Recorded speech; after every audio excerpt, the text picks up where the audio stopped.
Hi and welcome to Odds and Bookends. Hello. Yes, good. Tonight we'll be talking about fantasy, and not the kind that makes you wake up sweating either, the boring kind, by definition. We're looking at a few of the new science fiction fantasy novels that came out. Why? Because I read them recently, so I figured why not. First up, we're looking at George R. R. Martin's A Game of Thrones. One of the most acclaimed fantasy novels to come out in a long time. George R. R. Martin has done something rather special. Well, no, it's not really true. I mean, it's just another fantasy novel, and if you don't like the genre, you're not going to like this one. But on the other hand, if you like the genre, you'll probably get all sort of hot and bothered and sweaty and roll around a fair bit.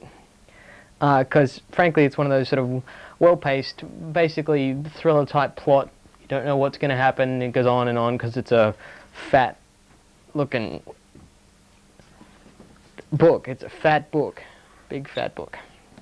And you probably noticed that most fantasy novels are sort of big and fat, so, you know, it's not for you who are faint of heart and short on words.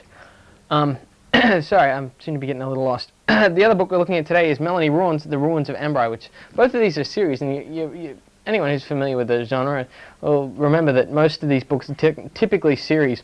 Usually trilogies. Why? Just because they usually go on and on and on, and they really need more books so that they can, develop the characters and stuff like that, and you end up with, 5 or 6 generations of people, kind of thing. Thank you.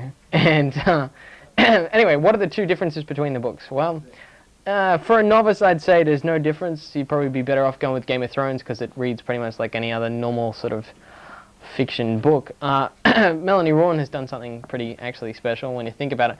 What she's done is reverse the gender roles between men and women, and so basically it's a society where women are on top, quite literally, constantly, frankly, quite a voracious female brood. It's a really quite clever novel, otherwise there's not much between them. They're both politicking novels with, sort of Machiavellian aims, stuff like that. Boy, that was kind of dull. Anyway, look, if you're not interested in the genre, I suggest you don't go and buy it, because it's really pretty much all the same. On the other hand, if you consider Tolkien to be the be-all and end-all, don't get it, because you wouldn't like it either. What I did want to show you, though, was this. It's Nexus. It's from Galaxy Bookstore. I'm just going to give them some free airtime, because, I like them. They're a good store. One of the reasons I'm going to do it is because they send these things around with all the recent books, and there's like 40 or 50 recent releases, and this got me to thinking that there probably are really way too many books to read out there. So if it's becoming a problem for you and your pockets are empty of money and your brains are bereft of wit, either of those two books would probably suit you right down to the ground if you like the genre.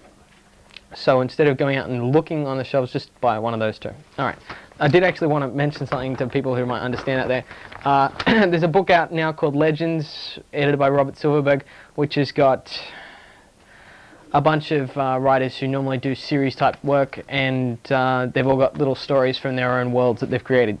Stephen King, Terry Pratchett, Terry Goodkind, Orson Scott Card, Robert Silverberg, Ursula Le Guin, Tad Williams, George R. R. Martin, Anne McCaffrey, Raymond D. Feist, and Robert Jordan. So I'm sure you're familiar with all those. I know Ross is. Alright.